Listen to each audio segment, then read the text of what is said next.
What's up, everybody? Welcome to episode 93 of the Overview. I'm ChanManV, and joining me tonight, of course, is Ben FishStix. What's up?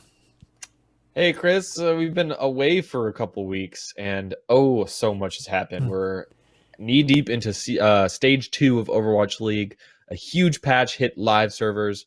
Brigitte was launched, so we got a lot to talk about today on the show. Absolutely. I'm just ready to protect people right now. That's what I'm ready to do. So ZP has elevated himself from Doomfist to Brigitte now. So I'm glad you're able to make it, even though we can't see your mug tonight, ZP. Yeah, I'm still in a process of getting all my crap together, PC setup wise. So, yeah, right now I was going to sell for Doomfist, but if I can be armored up and heal people all the same, let's do it. Got a shield now too, a nice looking shield. Well, guys, yeah, it's been a couple weeks. I think it's been actually over a couple weeks, and like Ben said, we got a lot to talk about. We've got a patch that's actually already live out on the production servers with the whole Sombra and all those changes, and then we've got a new character, Brigitte, on PTR. Lots of play that's been going on there, trying her out. Some even tweaks to her already. And then we've got, of course, OWL going on with stage 2. And then some contender news, of course, with ZP, going to be doing some cool stuff maybe there. But and then at the end we'll have some Q&A for any folks that have a question for us. You guys can email us at theoverview@chanmanv.tv, or maybe we'll take some questions in chat if we have some time at the end. Okay, well, Ben, I know you've been playing a lot. ZP, have you been gotten a chance to play out on the live production servers or ladder at all? I haven't got a chance to play too much. I mean, I did get a chance to test out Brigitte a little bit. I've gotten a chance to watch a bunch of tier 2 scrims with the new changes, particularly where you are seeing more Sombra, where it's actually interesting, by the way. The general gut feel is, holy crap, you're going to be seeing Sombra everywhere. Right now, at the pro level, it's definitely a case where you definitely see her more, and she's more viable. In the words of one player I was talking to, definitely more annoying, but she's also not being run in every single comp. So people going, oh, you're just going to see Sombra and everything now, not necessarily going to be the case. Okay, yeah. Ben, what have you been seeing so far, at least on ladder? Sombra is super strong in certain situations. Not at all situations, but it's kind of funny because you'd think she's going to be viable in like all kinds of new situations, but I've found her to be most annoying to play against on the same maps that she was used before, on 2CP primarily. For whatever reason, it seems like being able to open up a fight with a hack on those maps is really, really important, and even more viable than most other maps. But man, I just gotta say, man, the meta just feels so much better right now. As somebody that has played a lot of Lucio in previous seasons, I actually don't mind playing support now because I can go Moira, I can go Lucio. Yeah. My Zen's not that good, but just there's so much more flexibility on the support front, and people will still trash talk you if you pick Ana, but like she's actually viable in certain situations, at least a lot more so viable to pick her now than it was when Mercy was so damn OP. So man, I'm loving the current meta. I think you're going to see a little bit more relaxation towards people picking Ana to a degree. I mean, just from what I've been seeing behind the scenes on the new patch, certainly you're going to be seeing Ana get played more and more, particularly at the Contenders level. I mean, the basic thing is that people are mixing in Ana anytime you can do longer range with Ana and get away with it. I mean, you're seeing in OWL to a degree as well. So, I mean, there is this support flexibility. I'd say the biggest thing that you're seeing here is that I think a lot of people, as always, overreact to immediate changes. Never thought, oh, you're going to have Moira and everyone's just going to run quad tank. It's like, no, not really. Rumors of our demise to quad tank certainly have been exaggerated. Not even really seeing that much triple tank, depending on the team. So I'm kind of glad that we've hit the point where people are moving away from this idea that it's going to be super, super tank dominated again, which doesn't really seem to be the case. If anything, as Ben is alluding to, it's a very diverse support meta right now. So, with the different supports right now, it's really cool, right? Like, it seems like the more and more supports after nerfing Mercy it seems like the more and more diverse it gets, which is really hard to do. Like when you actually add more choices, it's usually, a lot tougher. But do you have any maps that are just like completely associated with a certain character? Kind of like you were saying with Sombra, right? Two CPs, right? Sombra's been played on two CPs even before all these changes, and she just seems to be associated, with the Volskayas and the maps like that. Anything you see with like Moira from that standpoint? I mean, is there any? Is it like Junkertown, or is anything like that where it's just like Moira's just being played a ton and she's just the support to go there? Well, closed in areas, right? I Mhm. mean, anytime your team's going to be clumping together, Moira's inherently going to get more value. Lijiang on Control Center, Lijiang, King's okay. Row, Mhm. anything that's kind of funneling people in. Maps that are not as good for her would be situations that include high verticality or just high spreading out. Like, I probably would not expect to see her too much as time goes on. It's something like Hollywood Second, where it's like really spread out, and Mhm. you have fights taking place all over the place. Basically, Moira enjoys it when people are up close and personal. Doesn't really enjoy it when things are more spread out. Which is why when you look to say like a Watch Point Gibraltar first point defense, you're way more likely to see an Ana over a Moira. So we Mhm. are kind of hitting the point where people do take in consideration, hey, what's the range? Where are people actually going to be fighting? Are we more clumped? Is it more split? Mhm. So on and so forth when choosing a support, which is undoubtedly a healthy thing for the game. Is that going to make Yeah, it I mean, harder for the teams? Oh, I hear myself in somebody's speaker. okay. I mean, I think well, obviously we still have the rest of this stage, a couple more weeks, but before we do get onto this next patch. But I'm really, really curious to see where things go in OWL once the Sombra patch hits, in Mhm. particular, because she's super strong now. She changes a lot of things, but she's viable in so many more situations than she used to be. So for those of you that are tuning in just now, maybe you're listening on the podcast, you don't have the visuals up. Just to run through some of these changes really quickly for you. The big difference here is that her machine pistol is 10% accurate, which 10% more accurate, which means she's actually viable in so many more situations. It doesn't sound like a ton, but it really, really is significant. Of course, she's also had a very substantial change into her ultimate. You can no longer build ultimate charge when your friendly players pick up those hacked health packs. So if you're thinking about the old Sombra, you're thinking that's a huge nerf because EMP was pretty much why you picked Sombra. Stack people in the packs, try to just spam healing through those packs, get EMP. While EMP is less frequent now, hacking is much more frequent because the hack time it takes to get it off was reduced down to 0.65 seconds. It was reduced by, I think, a factor of 25% or something like that, which is also insanely significant. So now Sombras can be sneaky, they can be on the flank, they can pull off a hack at pretty much any time. You can hack right out of being invisible, and it just completely changes the game. Now, her hack itself is also better. So characters like Genji can no longer wall climb. Pharah can no longer use her hover jets. So all of a sudden, she goes from viable in certain niche situations to viable in just a ton of situations. Like even Pharah Mercy, she has better accuracy, so she can actually shoot the Pharah Mercy. Mhm. But I would wager on maps that don't have like an infinitely high ceiling, you're going to just be able to throw your translocator up and hack that Pharah right out of the air, and she's just going to fall to the ground. So it's actually huge.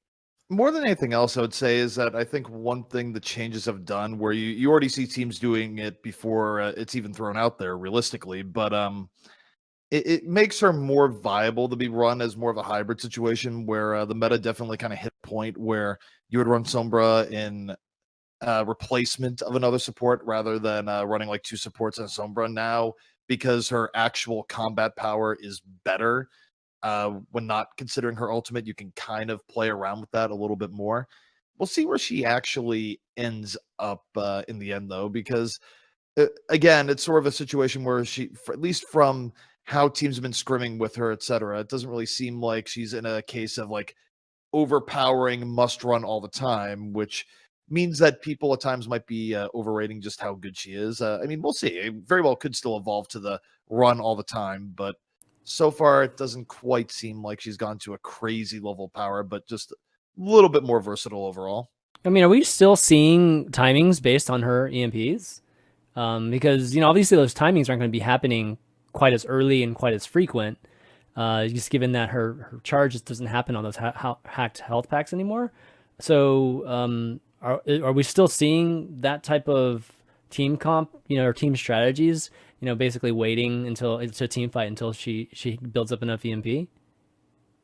Well, I mean, you don't need to wait anymore because you can get that first hack off and just open things up. Right. That's what I mean. Like, so it's just not quite as important anymore, or at least not as like build around your entire, like strategy around that one opening.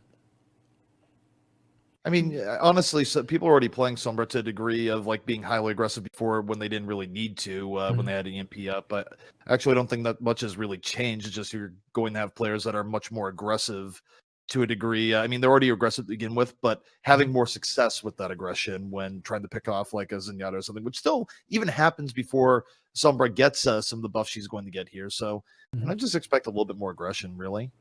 Okay. It's almost like having two tracers potentially, the way she's going to be able to kind of coordinate or attack backlines, right? And the accuracy is just like so good. Opportunist, anything else about her that's really stands out to you guys? I mean, the hack's obviously the biggest thing, and then you just mentioned the pistol too, which I didn't really realize was that big of a deal. Translocator, opportunists, have you guys noticed much with those buffs? I mean, the fact that the translocator lasts a lot longer, I think you're kind of right that the tracer now on the tracer analogy, because a good Sombra already always had her translocator up, never really hard engaged without her locator. And now she's just going to be able to be around for even longer, 5 seconds longer, huge amount of time before needing to translocate. So she's going to be able to get out a lot better. Well, also she's gonna have more data in general, where if people get splashed and then not immediately healed up, maybe she gets slightly better positioning just from extra information. Information is always easy to underrate, but hey, you see someone through walls, it's not, or sorry, it's not really that big of a deal. But it's actually you don't see her through walls until it's under 50%, but you do see health bars, so slight buffs. Yeah. Okay, well, let's see. Some of the other buffs, right, was just Mei and Doomfist. Have you been seeing much Mei on ladder? I mean, this change was supposed, it's actually kind of significant, right? Just the freeze duration increases from 1 to 1.5 seconds. I mean, that's actually kind of a big deal at times, at least when you're talking about, just real tenuous moments where slow is a big deal, and then the alternate fire is the ammo's actually been decreased, so that's a pretty big deal too. So I don't know if it's, I mean, has the meta really changed to the fact that where Mei is used a lot more? I don't know, ZP, have you seen it in the scrims you're watching? Not really.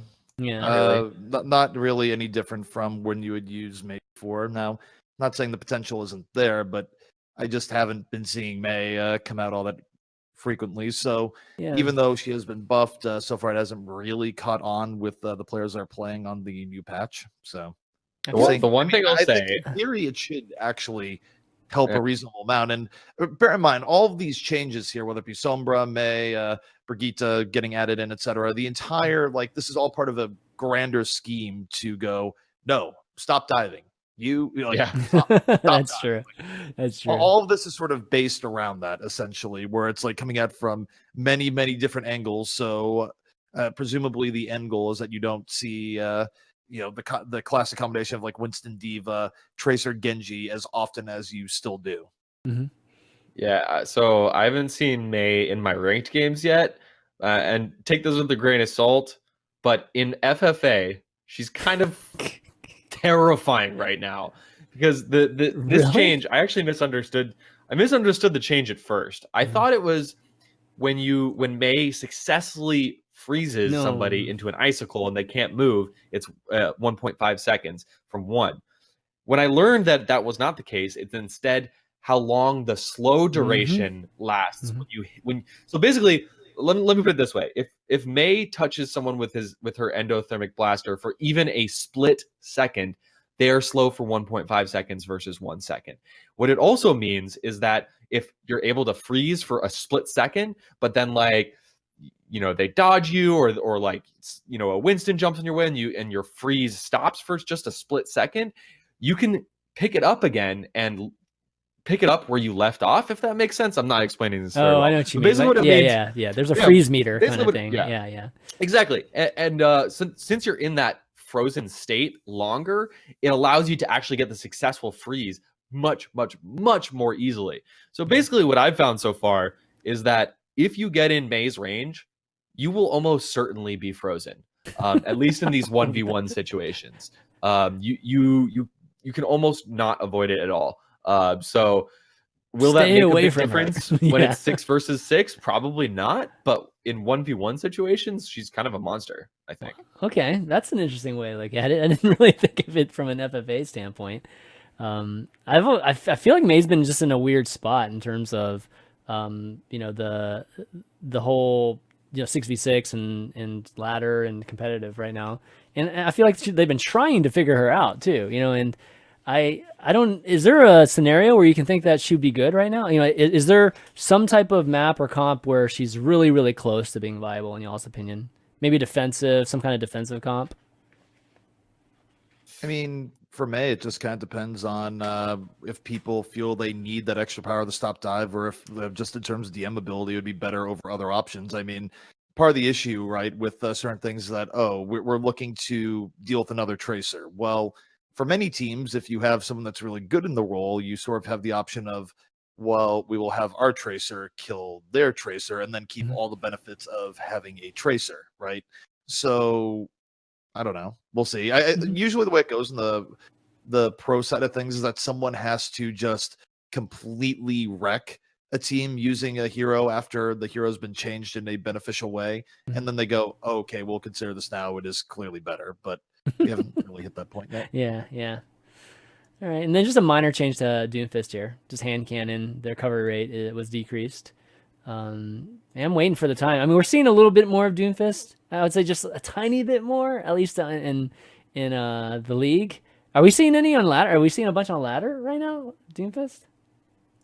Slightly more. I don't think this is enough to make Doomfist like a super strong pick in a ton of different situations, but he was already on the cusp of being viable, in many situations beforehand. This only helps. I personally think within the next couple of months, we're going to start to see some Doomfist specialists emerge in OWL that are going to give teams a nightmare.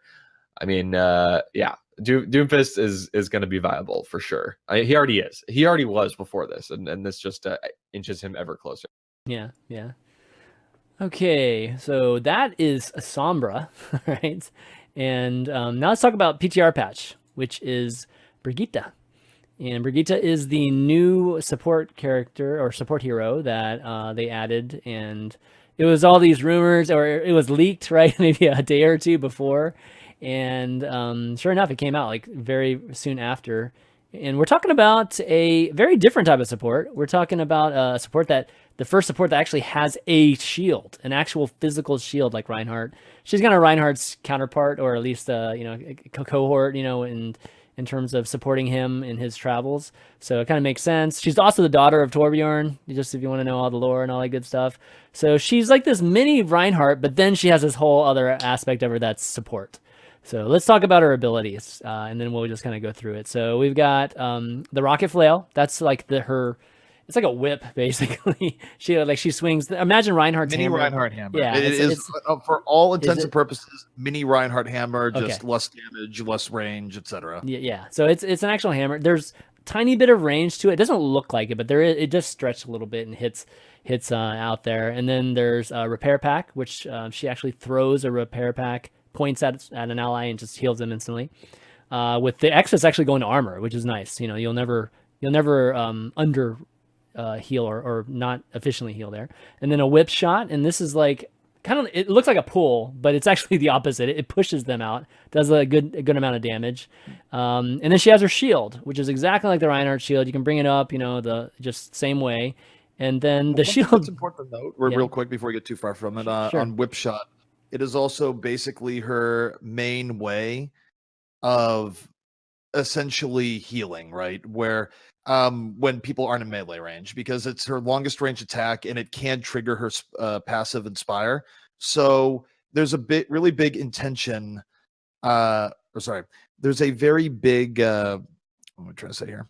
Very big tension between whether or not you want to use it just on cooldown to continually trigger healing, or whether or not you want to save it because you know a Genji is coming in with like a Dragon Blade or something and you want to use him to knock back. So the tension for her in using her whip shot is going to be pretty vital to her gameplay, because it's also a big part of her skill ceiling, because if you are using a cooldown to trigger healing and then you whiff, then suddenly your entire team is missing out on close to 100 healing, which is a fairly significant deal. Mm-hmm. Okay, and then continuing on Shield Bash, which this is kind of like her mobility, mobility ability. And so once her shield's actually deployed, she can actually dash forward and like basically bash into the enemy and stun him. And then the last thing is her ultimate, which is she's kind of like a moving shield generator. Like I think that's the best way to kind of describe her. Like she moves faster if she's near enemies. They armor up, and she's just basically she wants to be like basically amongst all of her teammates. Whenever she's doing her ultimate. So okay, well let's talk about. You mentioned the whip shot. Obviously, is a very important ability. It's kind of a decision making ability, which is always good. I think for especially support heroes to have. But what do you think about her meleeing ability? What do you think about just her damage output in terms of a support hero? Well, so she's close range. She's a very close range hero, and she's tanky, right? She's got 250 HP. Wait. The chocolate rain thing happened again, dude. Oh, really? Yeah. Okay. Yeah, I'm gonna have to ask that you restart your Discord and turn back time. Did this happen again? All right, hold on. Okay, I've been I'll be back. I'm just gonna restart. I'm gonna be part of an Old Spice Chocolate ad. rain. Yeah. I have no idea why this happens, but okay. ZP, what do you think about the meleeing abilities of Brigitte? I mean, I'm still admiring Ben's Old Spice ad, but okay, melee ability. I mean, look, the entire point is very clearly: do not get close to this hero. Mm-hmm. If you do, make sure you have a plan, because we have given her enormous healing potential. If you get close, we have given her high CC and stun. If you get close, the entire point is fight this hero at range. Otherwise, she will be disproportionately effective. Period. Yeah, that's a good way to sum it up right there. Yeah. I would also note that whip shot also has like the side effect where like ground a Winston on leap in, so it might be like one of the biggest incentives to not run a Winston in the game right now, where if you think about it, Winston has basically been sort of universal in many compositions regardless of map, etc. Just because of his ability to engage wherever on a vertical level, to easily get out of bad situations, plenty of good damage as well. So Brigitte might be the one thing where you go, oh, we're going up against a team that is partially carried by an excellent Winston player. Maybe we're going to run a Brigitte to at least make them swap up and they go something they're less comfortable with, right? So yeah. I would say more so than other heroes in the game, Brigitte is one that's sort of trying to bring things back to the original Overwatch vision of, you're running this, let us swap. It's not quite to the level of being a hard counter, though, which would be bad, but it's to the point where you're still highly encouraging teams to not run super hard dive regardless of what the situation is against her, which is the idea. Oh, you're muted, Ben. Okay, I think Ben's still having some sound issues here. Yeah, just chime in whenever I guess you get it figured out. Yeah, so your point about like you can basically only deal with her from a long range is really interesting, because that's why they gave her a shield too. So does she I mean, she can protect herself at least, right? She can't obviously damage somebody that far away. She can protect Hello. herself, but the shield also goes away really quickly. I mean, think about how much damage it takes just from casual poke when brought up to the scale of 6 people. Brigitte's shield is more, it's more of an emergency measure rather than this is going to protect her consistently from long range poke, right? Particularly if she's not able to hit anyone to trigger her healing, she's actually going to be in a fairly rough state. It's just last minute protection. Cool. Well, I guess I'm back now. I don't understand what happened, but it's all good. I think one of the interesting things about Brigitte, and ZP already touched on this, but she's equally pro Reinhardt comps and like non-dive comps as she is anti-dive comps. It really seems like Blizzard is making a concerted effort to try to address the fact that the meta has been so dominated by dive comps for what, 6 months, a year now. Basically we've been running dive comps 80-90% of the time for basically the last year of competitive Overwatch. So it seems like she's designed both to be able to counter dive comps and that you can knock away a Winston with her whip shot. If a Tracer is within range, you can shield bash her. They patched out the one-shot kill, so you can no longer shield bash into kill. Yeah, that was brutal. 100%. Yeah. But you can still shield bash her away, and your teammates can finish off the kill. So she's good against the core parts of dive. And then also, the way that she heals is AoE, right? So it's like within a certain range, she's healing. Also, she needs to be up close and personal to even hit people and do that healing. So really, I can't imagine Brigitte being played in anything but mobile Reinhardt comps where you're pushing forward quickly as a team, getting in the enemy's face. Then she's able to heal the whole team, also dole out damage. So I'm so excited to see how she comes into play in the meta, because she truly seems like she could be the character that tries to break dive comps. And I agree with you, ZP, that it's not good to have a hard counter, and she's not. She's by no means a hard counter. I mean, she can still get dove just like any other character. She has a few ways to get out of it, but it's not like that's going to be completely, nullifying all dive. But she is just a way to potentially counterpick dive or just roll with a different strategy. That said, else, it's certainly something there to give teams pause, where even if they don't change up compositions, they have to approach a fight in a distinctly different manner, and also to allow teams to play viable styles that are not like, we've had metas that are essentially dive v dive, where both teams are encouraged to just sort of out dive each other, and sort of, rather than making something that's necessarily outright superior, give an option to wait. Hero's the last piece we needed to do something perhaps a little bit slower but more consistent, depending on the team and what you're playing with. We'll see how it pans out, but overall, I can't help but think it's a fairly positive direction for the game. Who do you guys think? Who do you think is going to be the counterpart? Like literally, normally, right? Supports are kind of paired up, and they're just having a combination of two that seem to work the best. Who do you think is going to be that counterpart for Brigitte here? That's a good question. One of the most common things actually brought up by players I've talked to is a lot of people want to explore running Brigitte with a 3 support setup, where you essentially run either like 2 tanks, 1 DPS, 3 supports with Brigitte, or even 1 tank, 2 DPS, 3 supports with Brigitte, depending on like how you want to flex her and how you want to move in with that. But basically just making it really hard for people to dive in with like Genji or Tracer, but still keeping your normal support, so you have all the momentum that you would when you like say a barrier and a transcendence, or from that end of things. Because one thing she does have a really rough time with is that a lot of power in a support hero is built up by having completely game-changing ultimates, and Rally as an ultimate is fairly meh. It's not, at least on first glance. Like, it seems the power level there seems to be more of we're setting up in between fights rather than we use this mid fight, now please respect us. So there is some merit to the idea of running her with 2 normal supports, just so you're not relying on Rally as kind of this momentum ultimate, which it really isn't. Yeah, that's a good point. Her ult does seem to be a little bit underpowered. I was really surprised that they decided, and I feel like this could get changed down the road, but I feel like Rally should also give a speed boost to your teammates. Like, why not? Like, come on, give another support the ability to give speed boost, please.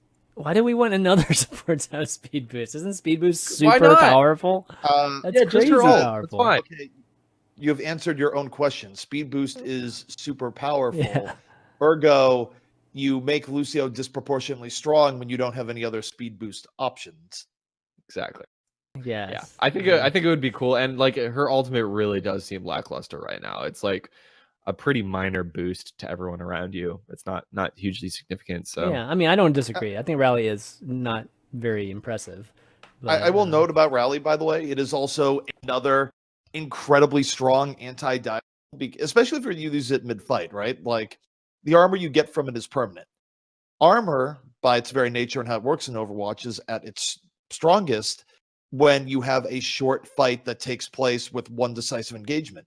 What do dive comps like doing? Getting directly into the fight and not spending much time poking. What is armor really good against? Fights that you don't spend a long time poking and you get directly into the fight. So even her ultimate is a kind of kick to the nuts of your average dive comp.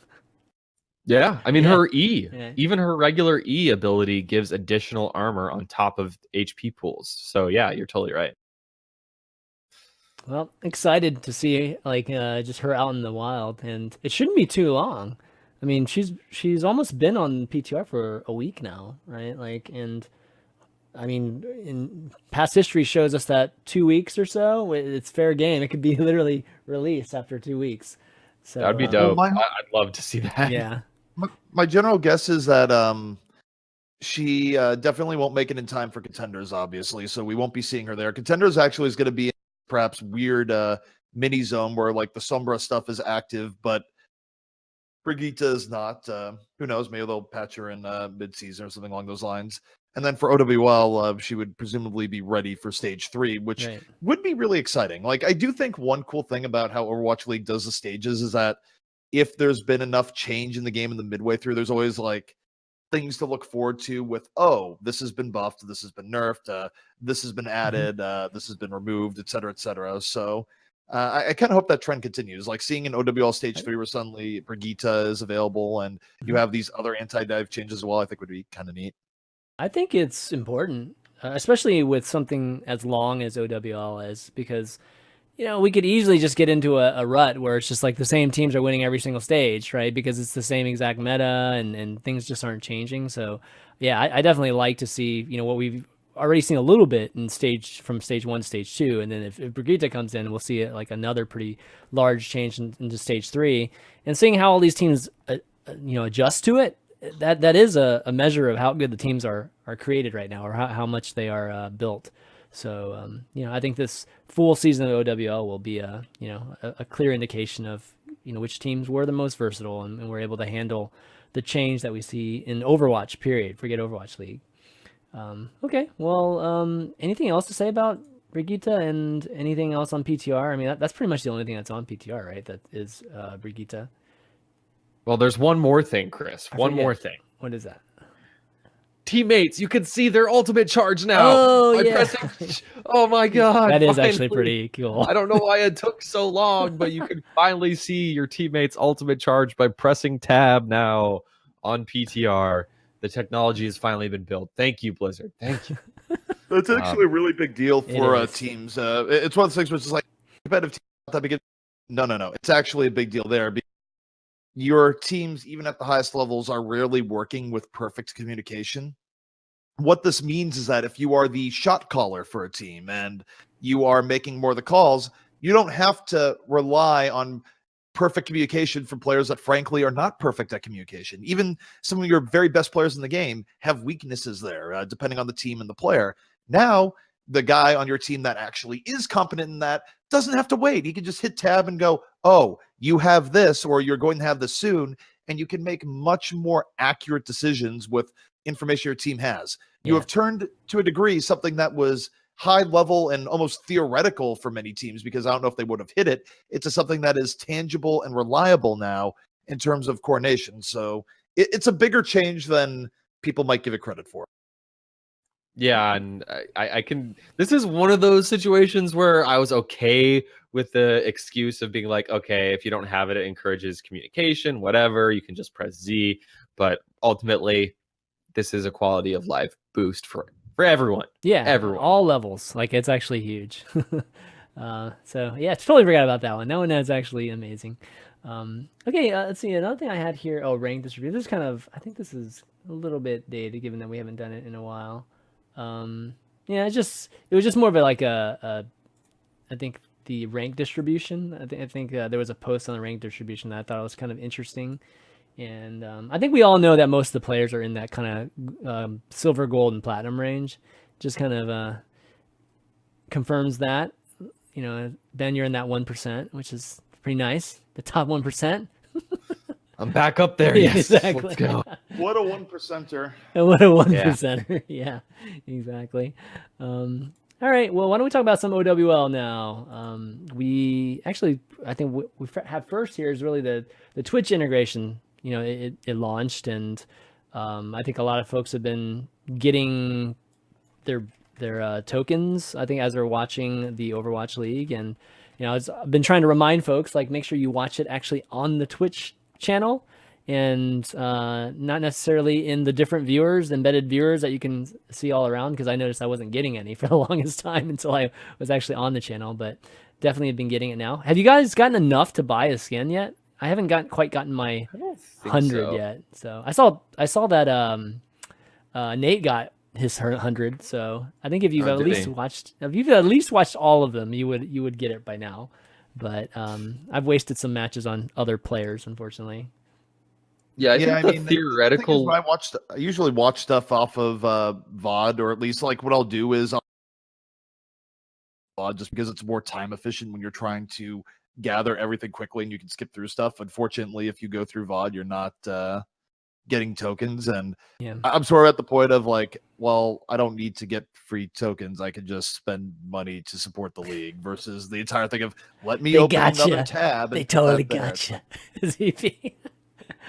I don't know. For me, it's like I'm not sure I value my $5 that heavily in this case. I mean, look, you're talking to the person that literally bought a Nerf minigun the other day just to like hit people with the Nerf minigun. So that's where my value and money spending is right now. So if I'll spend $100 on that, I will gladly spend like $20-$30 on owl skins versus being drawn in by the appeal of free stuff.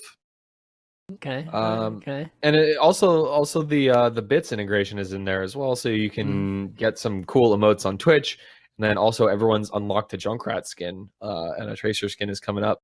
But I wanted to just touch on these things mainly because it's kind of reinvigorated viewership. And by the way, I don't want to credit the reinvigoration of viewership only to these things. I think the meta is better. Like, there were really good storylines going into this season. The end of last season was so damn good that, but it is important to call out because a lot of naysayers out there were saying, "Oh, look, Overwatch League viewership is going down." Like, whatever. It's actually way up again, and this helps. The meta has helped. I think the quality of gameplay has helped. But we're back in the range of like 150K viewers every single play day, which to me, the fact that it's sustained for 6-7 weeks now is just a really positive sign. And it, at a certain point, we're just gonna have to say it. Like, Overwatch is one of the biggest esports in the world, and Overwatch League has made it there. Careful. I hear the people from Dota just already plotting your demise. Hey, man. Yes, we have Dota viewers watching this show right now, I believe. yeah, right. Good luck. They already know where you live. Spoiler alert. He's in San Francisco. CPY. Oh, wait, it's on my Twitter. Never mind. Oh, well, doing 6 or 7 events a year doesn't really. Well, anyways, I'm not gonna get into that. But yeah, I mean, the viewership is so. I mean, it's just solid and consistent enough to at this point. I think we can all feel good about that. Feel good that we're right up there. We're still not obviously in the above the whole LCS or even just CS:GO range, but we are definitely in that neck of the woods, which is definitely great for season 1 especially. Yeah, the storylines have been just so awesome. I mean, that's one thing that I think that the players and the teams, they've done a really good job at fostering and being game with it. People are not shy about trying to create storylines, and that's really, really cool. And I quite honestly, I don't think we see that quite enough in some of the other esports. So I think Overwatch is doing an extremely good job at that right now. And the matches kind of speak for themselves too. It's not only just like drama that's outside of games. We're actually seeing some of the drama that plays out in the competitive aspect of the league too, and that's the most exciting when you can see that. I would say one thing you're seeing that's pretty self-evident as well, and I know that this was derided by purists that have been the esports scene for a while, but when you take a look at local communities and the amount of engagement people actually have with, I support this team, I identify with it, I do think that even though the road getting there was very rough, the entire idea of let's make new brands affiliated with cities and get away from the more conventional esports naming architecture was incredibly smart for just building loyalty over time. I do think that that has helped with retention quite a bit, and much to the contrary of arguments that were made in the beginning. And you can just see it when you go to a city and then go to some sort of esports related event and you see people just strongly identify. You saw it last year too, when you did things like Overwatch World Cup, and you saw Sydney just lose its goddamn mind over the Australian World Cup team. You saw it in the USA when you saw the reaction to the USA team. So I do think the geolocation has helped, particularly when it comes to retention. And that's sort of an unsung story. And it's not a story that a lot of people really want to sing either, because I feel like the older ties you have in esports, the more likely you were to be like, I can't believe you've done this to TSM or whomever, without realizing, wait, maybe the old ways weren't best. Right. Well, let me tell you my own little story here in terms of like this geolocation thing working. Because, I hosted a Florida Mayhem viewing party with Ben over here in West Palm. And, we had like 100 and so people. It went fantastic. I had over 100 people at this Buffalo Wild Wings. And, we had all kinds of fun things going on. And let me tell you, man, when they played the Fusion, it was a rough day, okay? Like, they got their asses whooped. But the crowd, I mean, they were chanting like all kinds of stuff in support of the team, and it was just like, oh my gosh. And I was like talking to my son, I'm like, imagine if they were good right now. I mean, this would be a crazy wild party right now. So it just kind of speaks to people are going to be fans of these teams, and no matter if they're good or not right now, just because they have this affiliation to just where they're located. And that's really, really here's cool. The test. And I don't know if we could hypothetically do this, but my guess is the answer would be no, is that I don't think you could get that same reaction without geolocation. The best I could think of for like a well-supported team that like continually fails like across a lot of its different esports would be NRG, right? Could you imagine like hosting an NRG like bar event and getting people like cheering for NRG as they got wrecked in one of the various games they're in? Probably not. No, I don't think you could do that. I think definitely not. You only get the lovable loser syndrome really with geolocation, I feel like. Yeah, and then the winners get even bigger crowds. I mean, that's right. We've seen the Houston watch parties, the Dallas watch parties. I attended the San Francisco watch party. There was at least 300, 400 people there. Like, it's happening in basically every city and basically every time. It's pretty big, except for Europe. I'm sorry, Europe. Oh, there's I nothing. mean, you only have one team right now, but yeah.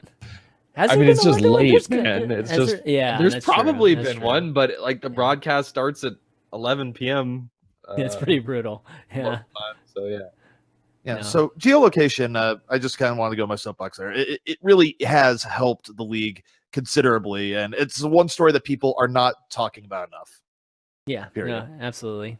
And I think these viewing parties are amazing. We're gonna do more here in Florida, just kind of all along. I think all the way up to Orlando. So.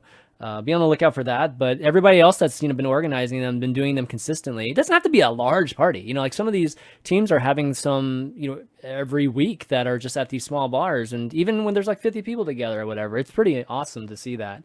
And the teams are supporting it in a big way too. Like Ben and the Mayhem were amazing, like with our party. So I can imagine all the other teams are doing a good job, or at least having like a lot of support for these organizers. So well, they better be. Yeah, they gotta cultivate their local fans. That's for the when biggest they open thing. Big Exactly. That's what we have to do. Like I think that's their main focus is building these eventual ticket buyers, right? Like if you don't actually have any kind of fan base when they finally do come back home to these cities, then I don't know how this works. So we basically got a year or so, maybe more, who knows, to keep cultivating these kind of grassroots organic type of following, and then kind of keep them excited until the teams finally come back. But okay, well, why don't we talk about the actual, matches, how stage 2 looks so far. We've had 2 weeks of stage 2 now. Let me kind of bring up the standings on the site. Doesn't really break it down, unfortunately, between the stages. I like how the broadcast does that. It kind of shows you how they're doing just in the stages. But the total standings for the season, because that's what really counts in the end, anyways. We're you can take a look at that now. So it's pretty close at the top, to be honest. We got Soul Dynasty kind of back, in contention again after having a little bit of a lull at the end of stage 1 there. And then, our champion Spitfire, they've had their moments. They've had some moments where, they've faltered a little bit, but for the most part, they've been good. Valiant's looked good. Outlaws have stumbled a little bit. They've had a pretty rough, early schedule too. So, and they talked about it too. They're starting off the season against probably the toughest teams, and then their schedule will lighten up a little bit. And then the Fusion too. Fusions have had definitely moments of brilliance too. The Outlaws in particular actually have a pretty big prove it week coming up here, where you're finally getting the Outlaws Valiant matchup that has been awaited for a long time. And this is one of those things where you had the Outlaws basically contending for top 3 in the league. Actually, if the cards had gone their way last week, they could have taken number 1, right? Yeah. That is where they're at. But going into week 3 now, if they end up losing to LA, then you're telling a very different story, where they go from you could have been number 1 to we're not even sure if you're number 5. So I think this week is incredibly important for the Outlaws. And also, I think equally important, is a story that's been a little bit unsung to a degree as well, is that Boston is now starting to hit a turning point where it's very arguable that not playing in the Mercy meta has hurt them rather heavily. You can attribute to the meta, you can attribute to the map pool, whatever you want to say here. Boston right now is teetering on a cliff where, if the worst case scenario right now for the Outlaws are shit, now you are number 6, Boston could be looking into dropping into the bottom third of the league if this week doesn't go well. And I think, of course, the sort of prove it thing is that they go up against the Dragons, right? Where, if you end up dropping to the Dragons, obviously that would be a poor omen indeed.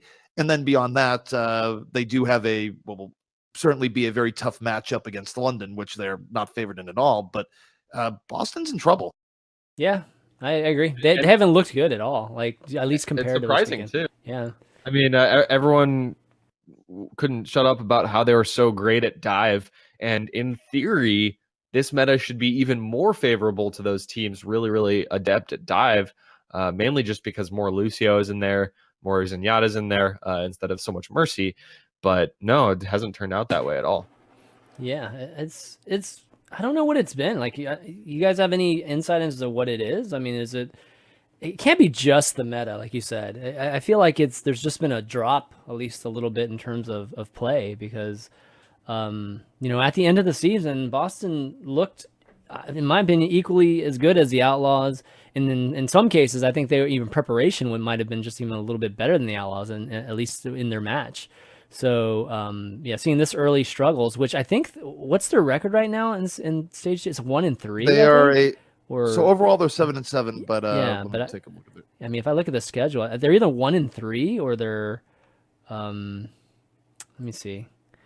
Let's see, what were we looking at? We're looking at the Uprising, and the way they've lost too. They've lost. They beat the Mayhem, right? And then so they lost 4. I love how casual that is, by the way. It's like, oh yeah, they beat the. It's like literally, I would say, it's like, wait. I can't remember when, but I don't want to say that they haven't got one. It's like, oh yeah, that's right, that Mayhem. Of course, it's tough, man. It's tough for me. I know it. I did. It's such an afterthought to you. It's like, oh yeah, Mayhem lost.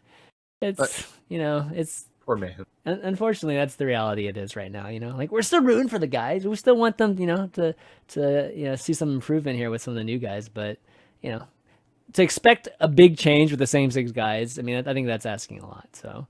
So I got a question from last week's results. Obviously, the biggest match of last week was Houston versus Philly in terms of excitement and kind of intrigue going into it. Houston was up 2 maps, and then Philly came back and swept them. And I have a question which I already know the answer to. It's a rhetorical question. Does Houston have a tracer problem? As in they don't have an A tier tracer, or if they do, it's Linkser, and that pulls Linkser off. Get McCree. I would say, etc. to a degree, you are touching on the issue. I would say that they have an addiction to the most dire of drugs, or have had one, and they're trying to get off of it, and they're getting the shakes to a degree. It is that sweet addiction to Junkrat, where I don't think Outlaws have looked great in situations where they would previously like to run a Junkrat and now can't. I think that the map pool for them is particularly bad when you have to play on something like Hollywood, which outside of point A is not necessarily that Junkrat favorite. I mean, you can run on point C, but it's really point B that has been the bane of Outlaws there. And why wouldn't it be? Because you can't really run a Junkrat on streets for Hollywood. And to top everything off, I don't really think it's a great area of the map for tanks to carry you either, because of how spread out it is and all the options that your DPS and support players generally have there. So you're taking away the strength of Houston and their tanks historically and their Junkrat play. And you're telling Jake now that he has to be consistent on non-Junkrat heroes, where, don't get me wrong, Jake has great moments on non-Junkrat heroes, but it is not to the degree of consistency that he has it on Junkrat. So it makes Houston overall look more mortal. Period. Yeah, Absolutely. I agree with that too. And I mean, that was easily the match of this last week. And I mean, it went to 2-1 too in the actual tiebreaker also. So it was as close as you could get. What was interesting about the Fusion is that they played Shadowburn that match, right? And Instead of Echo. yeah, Right? and he was having such a great run. Echo, I mean, We saw Shadowburn on Widow. Like, what? yeah, exactly. Yeah. In fairness, it worked out. Like, when it did. Ilios, Yeah. Shadowburn beat Linkser. That is why they won the tiebreaker.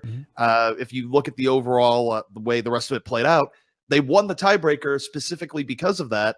So technically speaking, putting Shadowburn on Widow worked there. That's not normally a matchup I would give the Shadowburn. I think if you were to run it like 10 times, it would still be Linkser at least 7 out of 10, at least from what we've seen from them historically. But in that moment, Shadowburn got the better of Linkser. It led to Philly getting first control, and I need to plug in my laptop now, don't I?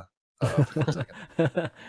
No, I mean, I would give you that, but like if you're saying that 9 out of 10 times he would lose to it, then you kind of have to question it a little bit, right? I just thought it was very interesting because I wasn't sure what was going on with Shadowburn, right? With Echo, is it Echo or EQ? I don't know why I keep saying EQ. Anyways, yeah. So I was surprised that they ended up playing Shadowburn just because they had been such a great run, with EQO, and so they have this interesting problem right now. I mean, it's a great problem to have. They basically have 2 great Genji players on their team, and there's been rumors that EQO is going to get traded. And there was some release, just this Korean leak or whatever, maybe going to Dallas. Pretty interesting. But that is, I feel like they have 2 extremely talented Genjis right now, and they play differently too. I kind of feel like EQO kind of brought the team together a bit more, when Shadow sat those 2 weeks, and it's one of the reasons why I think they have such a high momentum. Now Shadow, I don't know if it was because I don't know, he's just more experienced or whatnot, and you're going against a tough team like the Outlaws, and that's what they decided to do. But I just thought it was an interesting decision because he didn't even play at all, right? He didn't play a single match during that Outlaws match. So No, I don't think so. yeah, No. a single game during it. Personally, I don't think having extra depth there is necessarily bad. I get the gut feel of, holy crap, both these players are both so good that they could be a 100% starter on many other teams in the league, but having bench depth to a degree is important because people get sick, people need days off. There are matchup differences against teams that really haven't been explored by most organizations, and figuring out maybe there's a style matchup where it makes more sense to run a certain player over another after just running it against a team a variety of times. I mean, it's a good problem to have, if nothing else. It does give them a trade chip. The only problem with that, of course, is that the trade window does not last forever. So if they were going to make a move, they'd have to make it soon. Actually, when does it close? Do you know? I want to say it closes in like a week, right? It's pretty soon. Yeah, I Yeah, think we're going to see a there's not much lot of more time for moves. those. I think all those leaked, or those rumors, I wouldn't be surprised if they're all true. So like we'll be seeing a bunch of them in the next few days, possibly. But the big question people are asking are, okay, like who's better, EQO or Shadowburn? Just which Philadelphia Fusion team is better when each of those guys are playing? I'm going Shadowbird still. I think he's the most swaggered player of all time. You can just see. Swaggered. Yes. Yes, you know exactly what I mean. Don't pretend you don't. I mean, I understand entirely what you mean, but I'm still Watching calling him you out play for just- using that word. It's just exciting watching him play. Yeah. I mean, there are definitely moments where you can say that I'm watching the best Genji in the world, right? Just the way he moves, the way there's something about watching Shadowburn at times that nobody else like controls that hero like he does.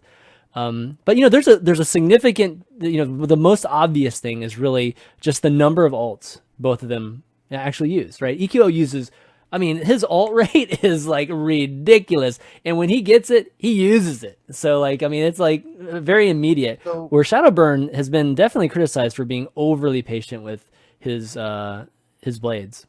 What if I told you, and I don't know if this is the case behind the scenes, this is simply theory crafting based on what we've seen from Shadowburn historically and what we are seeing now.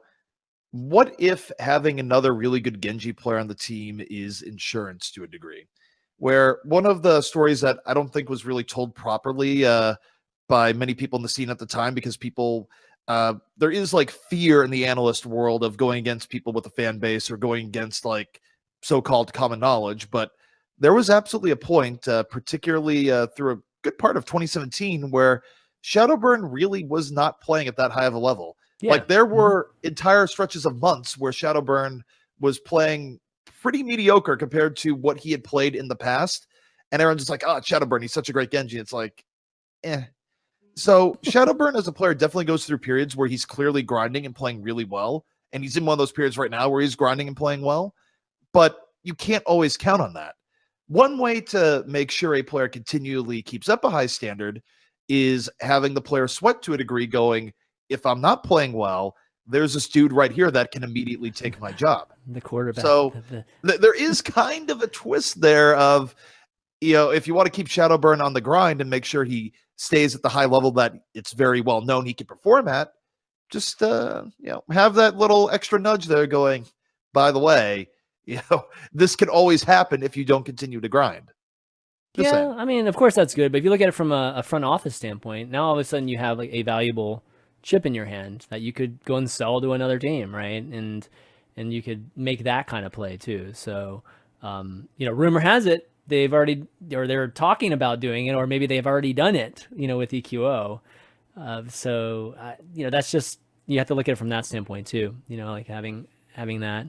And when they're this good too, that's the tough part. I mean, we saw a little bit of it with Fisher and Gesture, but this is, I think, is another one. Where we'll be interesting to see what the decisions made here. All right, so, I mean, you didn't really answer that question though. So do you think you take Shadowburn over EQO then, CP? I mean, I think we've both seen both players have really good games right now. I think right now it's probably more based on a matchup where I think you have to dive a little bit deeper into the strengths and weaknesses of each player relative to the team you're going up against and make a judgment call, even up to the point of like a game day call on it. I don't think it's as simple as, yeah, this player's better. I just don't see that from what we've seen. Yeah, their styles are different. There's no question about it. But definitely Shadowburn's style is flashier. I mean, seeing him get 4 or 5 man kills, I mean, that's always going to be super hype for everybody that loves him and loves the fusion, loves watching that. Okay, well, let's see. Anything else about stage 2? Let's see. This week, what's the big match this week in week 3 that we want to see here? It's definitely interesting for Fuel this week because they've got 2 of the weaker opponents in the league this week. They've got Shock and Mayhem. So can Dallas pick up 2 easy wins and pad their record and actually put themselves in the middle of the pack, or will they lose one of these games and like be solidly bottom of the pack? Who I think when you're at the point Fuel's at right now, the easy games, quote unquote, are actually the most stressful by far, because for Fuel, if you go up against an NYXL, Solar London, you're just like, okay, obviously you're going to lose, and it's like there's no pressure. go up against teams that are struggling, and it's just like, oh my god, I really need to win, even though these teams are not as good. So, stressful week for the Fuel, I would say. Yeah, I mean, we talked about this last stage. Remember when they were going against? I think at the time it was like Boston, and was it the Mayhem again? I think it was something like that. Yeah. So yeah, this will be interesting. I expect them to. I mean, definitely expect them to beat. Well, I don't know. I guess Shock and Mayhem are about the same right now, at least from what I've seen of them, both of them. But Dallas is an interesting team too. Like I think they started out the stage, they ended stage 1 and started out stage 2 looking like refreshed and renewed. They got the new players and things were starting to look good. And then they had a really like stinky match against who was it? I think it was the Valiant. Yeah, this is a Valiant that they just didn't look too good. And then the Dynasty, they looked actually okay, but of course, Dynasty ended up beating them. But it was really the Valiant match that they just didn't look very good. They still look like they had some major issues. What do you take from this Dallas team? Even though he's played well in some of their matches, I'm not convinced AKM was kind of the hole they needed to fill there. I think they'd probably be fine if they're still just running Effect Rascal and, got more options on the support and tank end, just to run just something different there. I mean, whether it relates to the game plans coming in, the coordination between the players, where they do have on paper a very talented roster, right? Regardless of it, they're not really living up to that. And a huge part of that has been on the tank and support end. So I don't know. I'm not really convinced that they made the right off-season moves so far. Like, for example, you go to the rumored So What pickup, right? I saw a lot of So What playing in Contenders, tryouts, and all the rest. And I can tell you that So What probably would have been very, very good for the Fuel. So What would have been great for them, actually. So I don't know. I just... Fuel has not fixed the issues that have plagued them since the beginning, particularly in terms of just, their initiations, how their tanks and supports are working together. Obviously, they have had issues to a degree at DPS at times as well, but it's still lesser than the more fundamental Overwatch issues they've been facing, and doesn't really seem to be getting better anytime soon. Yeah, by far their biggest issue is just lack of consistency. They're always, every single match, they're doing something completely different, completely new, putting someone on a hero that they rarely play, switching things around. Like, they're never going to be able to really grow if they're changing every single week. So so let's talk about that. I mean, Kai, obviously tweeted that he was getting a lot of shit, right? And he basically tweeted that some of this isn't in his control. No specifics there, but it was clear that there's a lot of stuff going on, behind the scenes that, him, even in the coach's role, it's having some issues. I mean, should he be getting some heat? Of course he should be getting some heat. He's the coach. I mean, that's like any other sport. You're going to get a lot of crap. That's why it's a coaching hot seat, right? But what I would say here is, objectively, we don't know what's going on behind the scenes. Yep. But what I will say is that in any traditional sport period, if you have a roster of talented players and they aren't performing, blame, rightly or wrongly, is always going to fall on the coach. That is how it works in the NBA, the NFL, the NHL, MLB for managers. It is how it will work in Overwatch. And if anything, I would say because esports is still so personality driven for the players, I would say the coaches actually get a lot less heat in Overwatch than they do in any other traditional sport by a pretty wide margin. So, I mean, look, if you're a coach and you have a popular team and shit's on fire, you are also going to be lit on fire. That's just how the sports world works. I mean, it's part of the job. It comes with the territory, and some of the situations, there's an issue with like GMs and coaches not agreeing, and GMs getting players that coaches don't necessarily want and they have to deal with. So this is commonplace. I mean, unfortunately, and it sounds like Kaikai's in that situation, or at least the Dallas Fuel is in a little bit of that situation.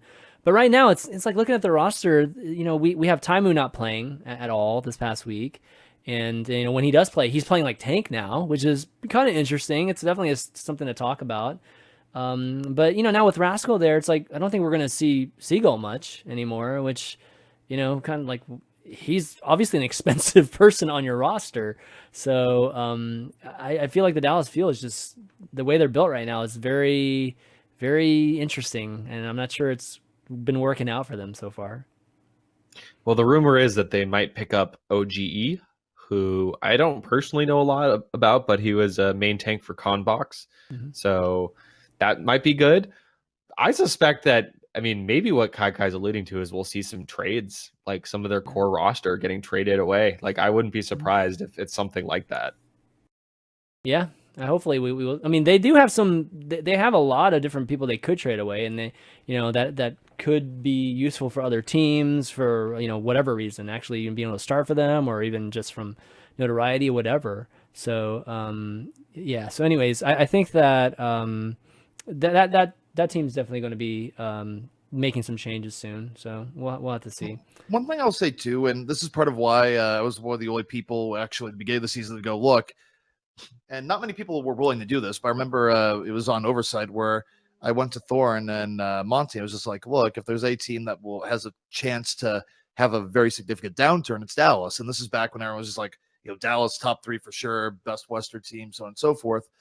And the reason is, and this goes more than just general sports theory, right, is that when you are on top for a really long period of time, it is difficult to maintain the same level of motivation going forward, especially with these same group of people. Usually changes have to be made.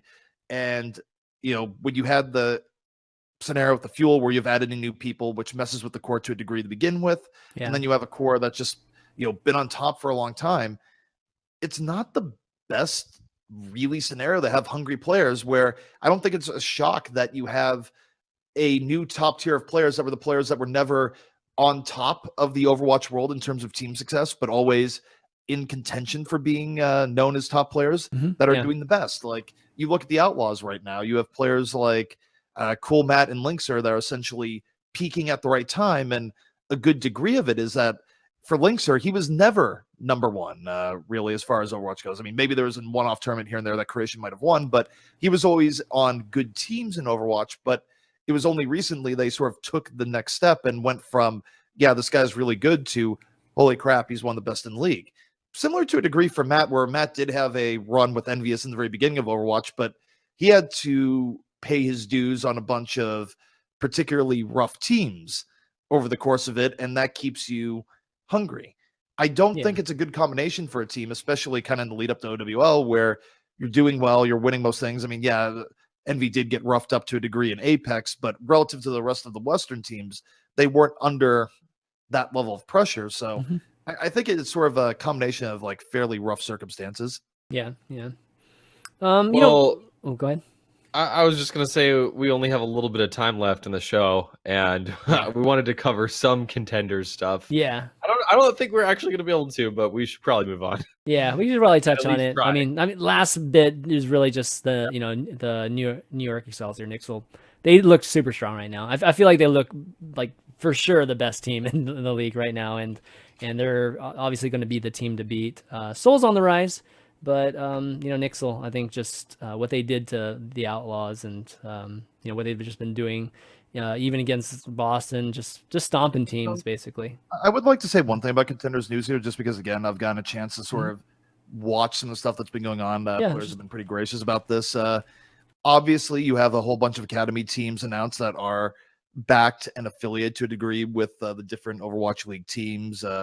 Obviously, varying degrees, where you have teams outright named, where you have like Fusion University, MAM Academy, Shock Academy, or Optic Academy, which very obviously is related to Outlaws. You think? One thing I'll note here is that a lot of these teams are good enough that you do have OWL teams, or at least the OWLB teams, scrimming them on a regular basis. So at least in the NA side, you could definitely look forward to fairly high levels of competition. A lot of these teams are going to be very good.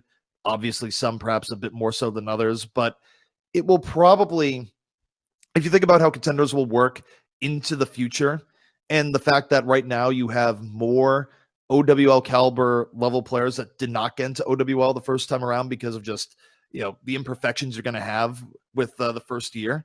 This is probably going to be the most competitive year that Contenders will ever have, in a sense, just because you do have so many OWL level players that are not in yet. If you think about Contenders going into next year, it might not be quite as strong just because you'll have more OWL teams that come up that will sort of drain a lot of the talent that you're going to see this year. And if you're curious to see, well, okay, who's going to be an OWL and coming into 2019, you should pay very close attention to Contenders this year, especially what's going on in NA, Korea, and to a degree where EU is, where there's also untapped talent in the EU. Yeah, I think me and Ben were talking about just like seeing all these different contenders all over the world. It's going to be crazy in this next a few months here. Yeah, I mean, how do we even go about talking about contenders? I don't know. How can you do predictions? There are we need literally correspondence, man. 85,000 teams. What the hell? And so actually, like, what I really wanted to do in this show was like, what are your like breakout teams? What teams are you watching? Like, what teams do you think are your favorites for each Contenders League? But there's so much to analyze that it's kind of ridiculous. And yeah, ZP nailed it. Some of these players are definitely OWL quality. You've got guys like Adam for the XL2 roster, Mangachu on that team as well. I think they're going to be super strong. You know, Kaiser's playing one of these teams. Some of the UK players that didn't quite make the league, like Mikey A and Christopher, you know, have found teams. And I think all of these players are potential OWL quality. So I'm really looking forward to day one of Contenders, which, by the way, starts on Sunday. So we're right around the corner from Contenders. But like, how do you even talk about Contenders right now? There's so much going on. Well, I just want to remind everybody too, is that just because they're on one of these academy teams doesn't mean that they have to be on that team. So, I mean, I think other teams can still snipe them. Like if they're on the Mayhem Academy, you know, Dallas could still snipe them, or they're still like basically buy them, you know, or just give them a better offer than say the Mayhem and pick them up, right? So it's kind of interesting because that's not how it usually works. You know, if you get signed on a development or a minor league team, you only have rights to that major league team that owns that farm, right? And unless you know, a lot of times when they're trading players, you know, some of these minor league prospects will be traded because, you know, they kind of foresee them eventually being in the pros. But in the case of Overwatch League, it's not like that. So these teams are just, you know, kind of take them with a grain of salt, you know, like just for the time being, they're helping, you know, promote these you know, brands and these teams. But you know, in the long run, who knows where they'll end up being. But, you know, one thing about the Contenders is that they have all these teams. We have 7 different broadcasts too. I mean, this is going to be insane. And you know, like it's going to be hard to follow it. Like, is there a central place we can follow all of Contenders? Like website? I mean, they have a really good website. Okay. Also, Okay. I haven't really. Overwatchcontenders.com. Okay, cool. I haven't really. It looks just like the OWL website. It's actually really, really sleek, but Yeah, but it's just Let's see this. Let's see this. Overwatch Contenders gets Genji. What? yes, instead of Tracer. Oh, is that the deal? Oh, that's the deal. I see. Oh, okay. So it's green too. All right. Well, okay. Yeah, I'll ask yeah. ZP since you have been watching so many games. Look at this. This is crazy. Can you name some teams that you think like people should be watching right now, in particular? Offhand, for sure, definitely. I mean, this also even relates back to what you saw in Beat Invitational, but Fusion University is very, very good. Optic Academy is looking pretty good. They just recently were able to all boot camp in the States, so they don't have half their team playing on incredibly high ping. Because they have the weird thing where, of course, they have a Fusion roster, no pun intended, where they have multiple players from EU and Gray and Sharp, and then they have multiple players from Korea in Smurf, Aid, and you know, the legend himself, Kaiser. So they were not exactly working with the highest advantage when they were working from online tournaments, just because there's no way of getting good ping for European and Korean players at the same time. It's like just not going to happen. But I expect pretty good things from Optic Academy. XL2 should be very good as well. XL2 should be good. In general, there's going to be a lot of cool storylines. The other thing too is that if you look at the format of Contenders that's coming up right now, particularly the groups that have been set up, you are basically in a scenario where you're going to have playoff level matches very early on into Contenders, where the matches are going to be incredibly important, because if you think about how playoffs are likely to be done, where I don't think they've announced anything in regards to playoffs, but you just logically go, it's probably going to be the top 2 from each group, right? It's not each team plays every team. It is you play every team in your group, and the groups are teams of, or groups of 6. So bearing in mind that only 2 teams are likely to get out from each group, it basically forces playoff level matches for almost every match, because you have the dynamic of you need to beat the other strong team to secure your spot. But you also have the other dynamic. If you're a strong team and you lose to a weak team that you shouldn't lose to in week 1, that could actually be enough for you not to make the playoffs. So the cool thing about Contenders this year, for NA at the very least, is that the stakes are going to be particularly high for the teams that are involved. Mm-hmm. Man, here's a question for you. Are we going to have too much Overwatch? I mean...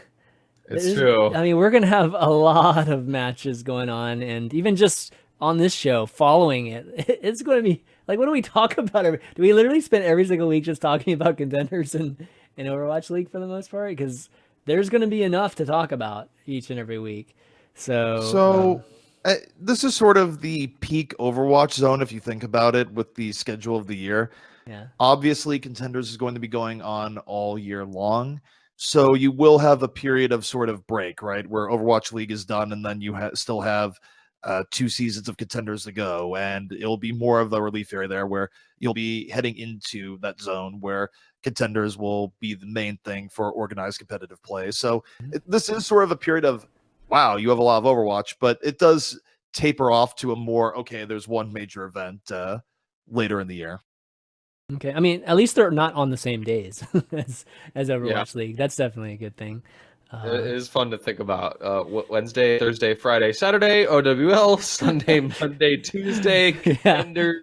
When it Overwatch rains, esports, exactly. never stop. Remember the days when we had nothing? Now we have like one day off every single other day.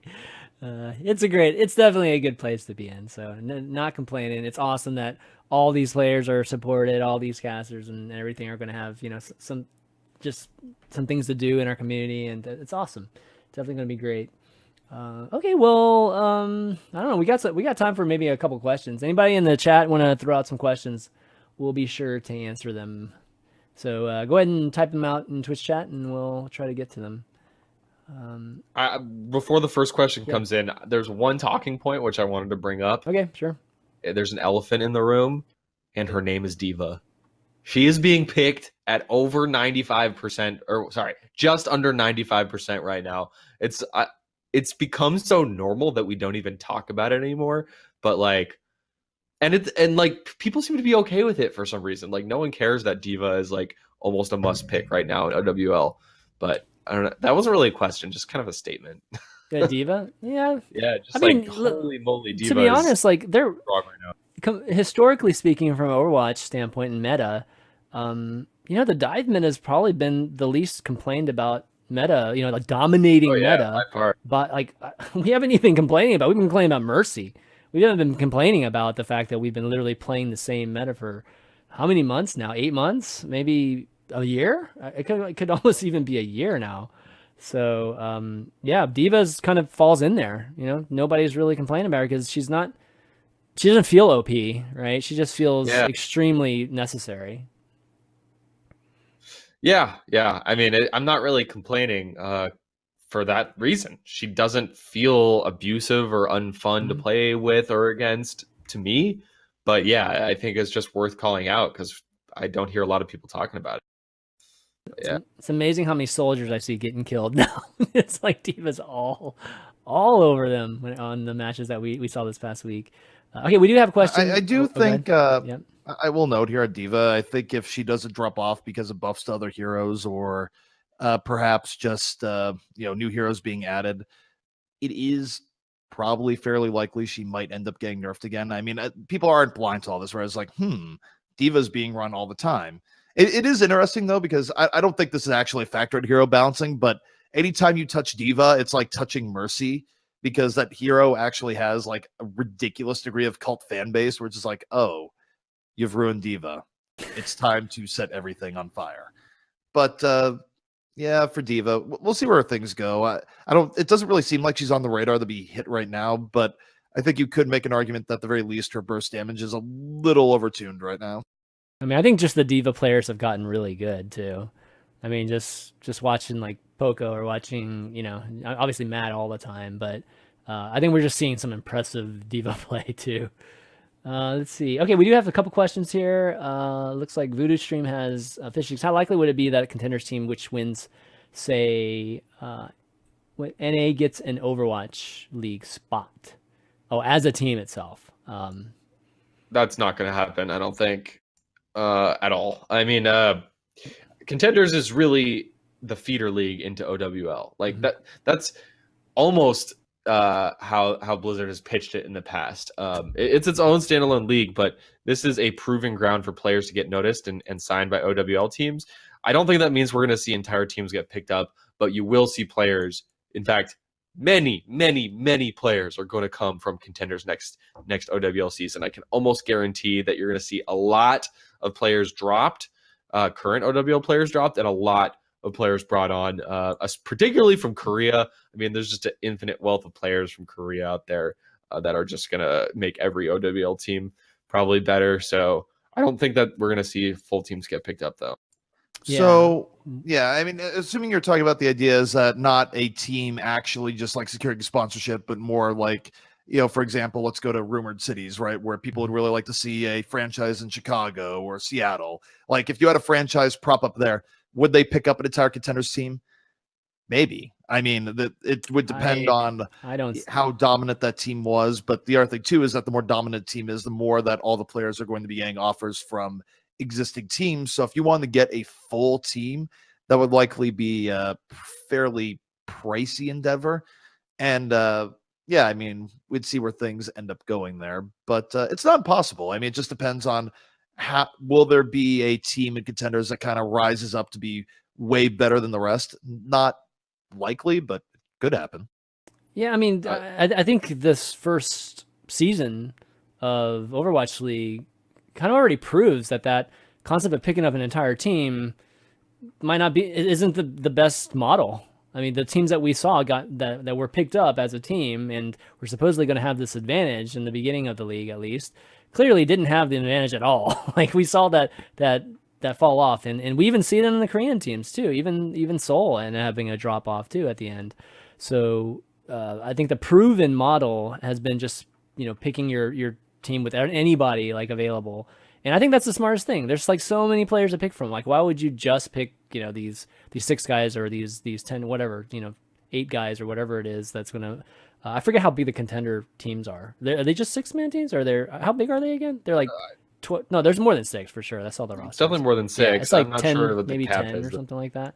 So yes, but on that, by the way, I mean, I think even though it didn't work out for Mayhem and Fuel, I think those two teams that had unique circumstances around them. Fuel was just, you had a core that had been together forever, as we mentioned for a while back, where they did have that potential just kind of fall off for other reasons. And Mayhem wasn't doing well before OWL, where people went, oh, we're not even sure Mayhem could win Contenders. It's like they didn't win Contenders. They went to Contenders as Misfits and had huge issues on LAN. They were already in free fall before OWL and basically saved by a storm known as Logix, right? Where, yeah, of course Mayhem was going to have trouble if you picked them up as a full team for OWL because they weren't even doing well pre-OWL. Yeah, well, I mean, let's just look at the top team.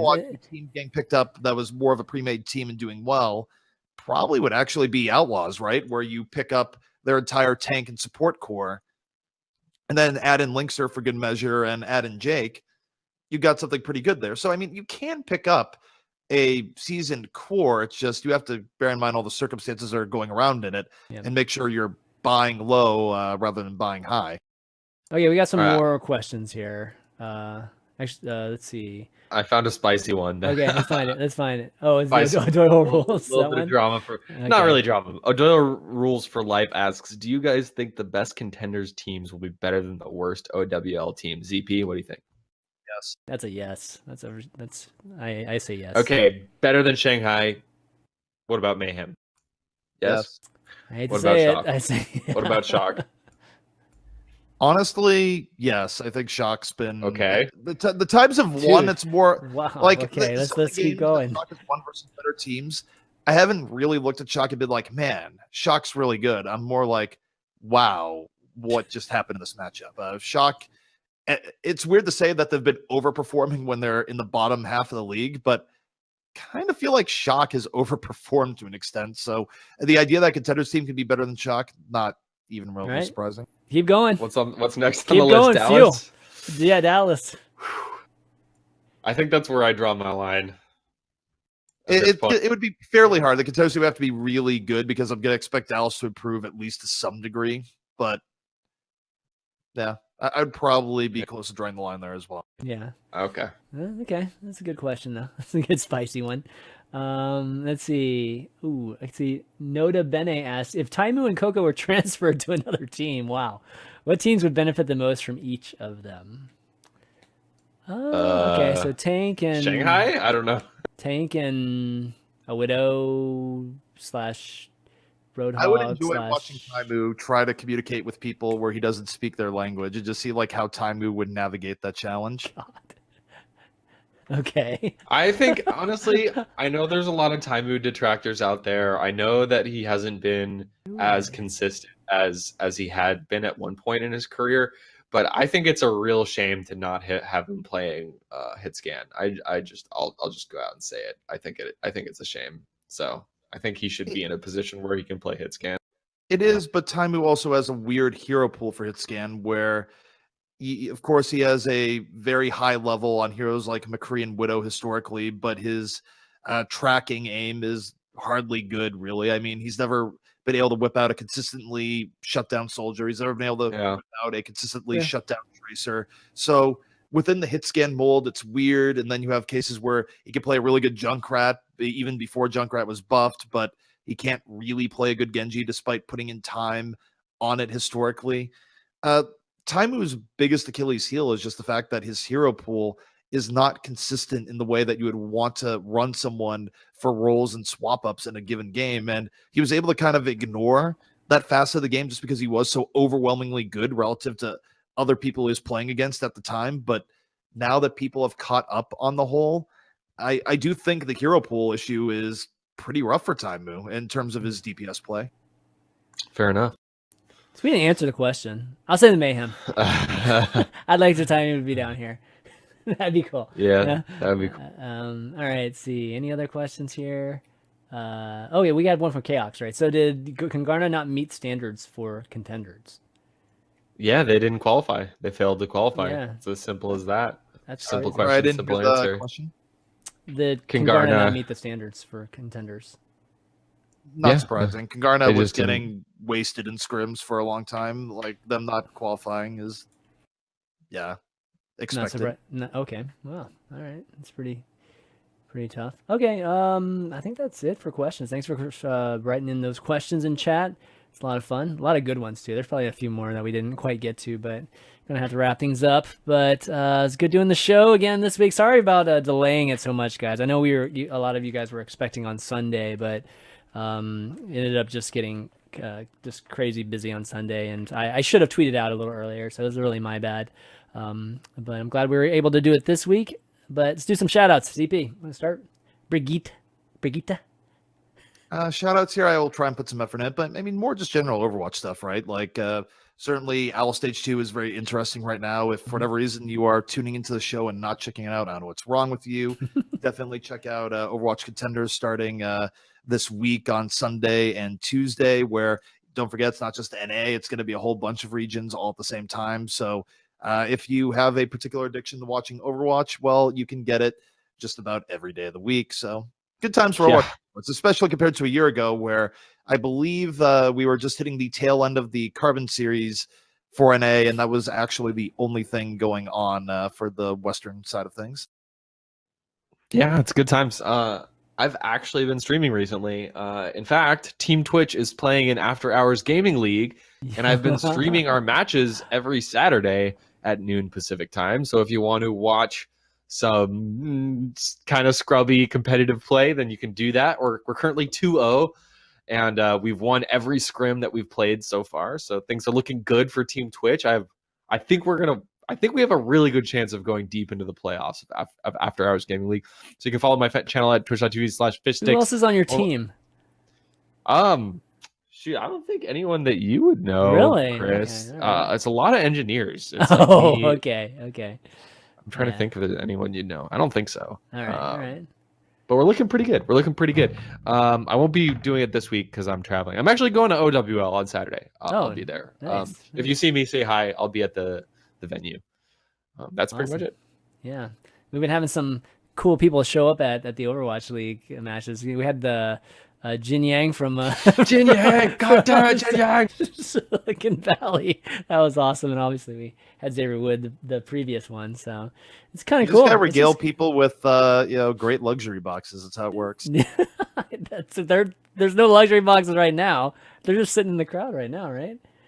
So, or are they actually? No Actually, one's are they told actually? about the box? Are they actually up there? Or are they just coming down for those interviews? Maybe it is. Who knows? Maybe I'm I would. I mean, I guess it would depend on who they know, right? There's Yeah. definitely is a box for Yeah. There's definitely a box box supported up there. people, but True.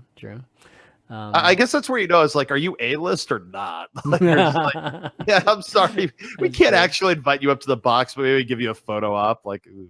yeah. So that's how you know, like, your career is like, oh man. Yeah, totally. Just round things out. Give a shout out to you guys, of course, for the two of you guys for doing the show this week. Everybody for showing up. I know it's late on tonight, and we always appreciate it. You can find the show on iTunes as well as Google Play if you have an Android device.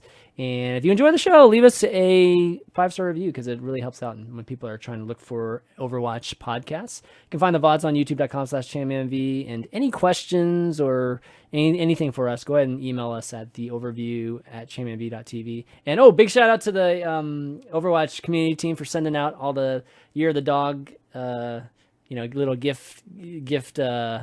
What are they called? Gift packages things. I've been playing with this coin like nonstop since I've gotten it because I always need to fiddle with something in my hands. So this coin's been very, very useful, at least for today.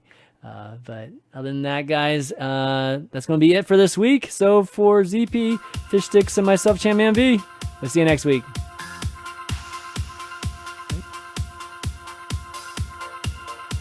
Up, Mike.